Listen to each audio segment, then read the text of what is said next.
विक्रम बेताल की 15वीं कहानी। शशिप्रभा किसकी पत्नी। हर बार की तरह राजा विक्रमादित्य फिर से बेताल को पेड़ से उतारते हैं और उसे योगी के पास ले जाने के लिए आगे बढ़ते हैं। इस बार भी बेताल एक नई कहानी राजा को सुनाता है। बेताल कहता है, वर्षों पहले नेपाल के शिवपुर नाम के एक नगर में यशकेतु राजा का राज हुआ करता था। वह बहुत साहसी और बलवान था। शादी के सालों बाद पत्नी चंद्रप्रभा से उसे एक बेटी शशिप्रभा हुई। समय के साथ साथ बेटी बड़ी हुई, जिसकी सुंदरता की चर्चा हर जगह थी। एक दिन राजा अपनी पत्नी और बेटी के साथ बसंत ऋतु उत्सव देखने के लिए गए। उसी उत्सव में एक धनी ब्राह्मण का बेटा मनस्वामी भी आया था। उसने बसंत उत्सव में जैसे ही राजा की बेटी शशिप्रभा को देखा तो उसे पहली नजर में उससे प्यार हो गया।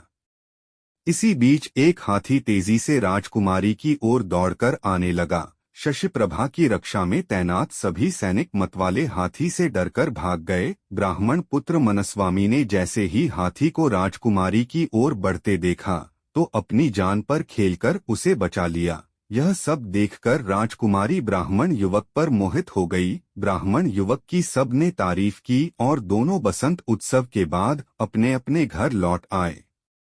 राजमहल में शशिप्रभा का बुरा हाल था। वो अपनी जान बचाने वाले ब्राह्मण की याद में खोई रहने लगी। दूसरी ओर ब्राह्मण युवक भी शशिप्रभा से दोबारा मिलने के लिए बेचैन था। राजकुमारी से मुलाकात कैसे हो, यह सोचते सोचते वो एक सिद्ध पुरुष के पास पहुंच गया। मनस्वामी ने अपने मन का सारा हाल उसे बताया। सिद्ध पुरुष ने सिद्धि के बल पर 2 गोली बनाई। एक गोली उसने ब्राह्मण युवक को मुंह में रखने को दी। मुंह में गोली रखते ही युवक एक सुंदर सी युवती बन गया। सिद्ध पुरुष ने दूसरी गोली अपने रख ली और वो एक वृद्ध ब्राह्मण के भेष में आ गया। फिर सीधे सिद्ध पुरुष मनस्वामी को लेकर राजमहल पहुंच गया। उसने राजा से कहा, देखिए, यह मेरे बेटे की होने वाली धर्म पत्नी है। इसे आप कुछ दिनों के लिए राजमहल में रख लीजिए, क्योंकि मुझे तीर्थ के लिए जाना है। मुझे लगता है कि यह राजमहल से ज्यादा सुरक्षित और कहीं नहीं रहेगी। राजा ने सोचा कि अगर वो मना करता है तो यह सिद्ध पुरुष श्राप भी दे सकता है। राजा ने कहा, हे ब्राह्मण, आप जाइए, आपके बेटे की होने वाली पत्नी हमारे यहाँ सुरक्षित रहेगी। यह मेरी बेटी के साथ उसकी सखी की तरह रहेगी। इतना सुनने के बाद सिद्ध पुरुष वहां से निकल गया और मनस्वामी लड़की के भेष में शशिप्रभा के साथ रहने लगा। उसकी सखी की तरह रहकर वो राजकुमारी से खूब बातें करता। एक दिन मौका पाकर मनस्वामी ने उससे पूछा, आप हर समय इतनी दुखी क्यों रहती हैं? आपकी आंखें हर समय किसको ढूंढती हैं? ये सुनते ही राजकुमारी ने बसंत उत्सव के दिन हुई घटना बताते हुए कहा, वो ब्राह्मण युवक मेरे मन को भा गया है। मुझे न उसका नाम पता है, न ही शहर। मैं हर दम यही सोचती हूँ कि उससे भेंट कैसे होगी। शशिप्रभा की मन की सारी बात जानकर स्त्री भेष में मौजूद मनस्वामी बड़ा खुश हुआ। उसने राजकुमारी से कहा, सखी, मैं तुम्हें उस ब्राह्मण युवक से मिला सकती हूँ। इतना सुनते ही प्रेम में बेचैन शशिप्रभा ने कहा, बताओ कैसे? क्या तुम उसे जानती हो? तब मनस्वामी ने कहा, तुम जल्दी से आंखें बंद कर लो। उसने जैसे ही आंखें बंद की, ब्राह्मण युवक ने जल्दी से मुंह से गोली बाहर निकाली और वापस लड़के के भेष में आ गया। मनस्वामी ने बड़े प्रेम से शशिप्रभा को पुकारा। युवक की आवाज सुनकर वो बड़ी प्रसन्न हुई और खुशी से उसे गले लगा लिया।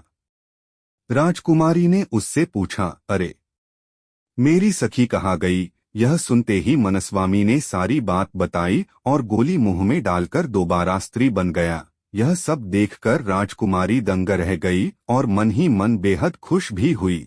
उसी समय दोनों ने एक दूसरे को मन से पति पत्नी मान लिया और इसी तरह राजभवन में साथ साथ रहने लगे। एक दिन राजा के मंत्री के बेटे की नजर मनस्वामी पर पड़ी। ब्राह्मण युवक के स्त्री रूप को देखकर वो उसका दीवाना हो गया। कुछ दिनों बाद उसने उससे मन की बात बताई, लेकिन मनस्वामी ने मना कर दिया। उसने कहा, वो किसी और की है। इतना सुनते ही मंत्री का बेटा परेशान हो गया। उसने अपने पिता को सारी बात बताई। बेटे को दुखी देखकर मंत्री से सारी बात राजा से कही। मंत्री की बातें सुनकर राजा ने मंत्री के बेटे और स्त्री रूप धारण किए मनस्वामी के विवाह का फैसला ले लिया। राजा के यह फरमान सुनने के बाद मनस्वामी ने कहा, महाराज, आपको पता है मेरा विवाह किसी और से होने वाला है, ऐसा करना अधर्म होगा। फिर भी अगर आप मेरा विवाह करवाना चाहते हैं तो राजा का आदेश मानकर मैं यह विवाह कर लूंगी। राजा बहुत खुश हुआ और दोनों का विवाह करवा दिया। विवाह होते ही मनस्वामी ने मंत्री पुत्र से कहा, तुम्हारी जिद की वजह से मेरा विवाह तुम्हारे साथ हुआ है, वरना मैं किसी और से विवाह करने के लिए इस राज्य में आई थी। अब तुम्हें इस पाप को धोने के लिए तीर्थ के लिए जाना होगा। प्यार में पागल मंत्री पुत्र ऐसा ही करता है।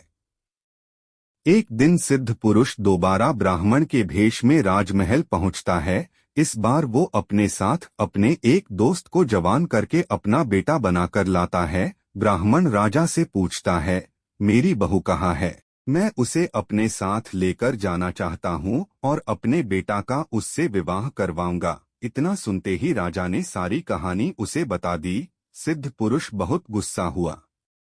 राजा ने उसके श्राप से बचने के लिए कहा, देखो, अब जो हो गया उसे बदला नहीं जा सकता। हाँ, मैं अपनी बेटी से तुम्हारे बेटे का विवाह जरूर करवा सकता हूँ। इतना सुनते ही सिद्ध पुरुष राजा की बात पर सहमत हो गया और राजा ने सिद्ध पुरुष के दोस्त, जो उसके बेटे के रूप में महल पहुंचा था, उससे अपनी बेटी शशिप्रभा का विवाह अग्नि को साक्षी मानकर करवा दिया। इसी बीच मनस्वामी वहां अपने असली भेष यानी पुरुष रूप में पहुंचता है और शशिप्रभा को अपनी पत्नी बताता है।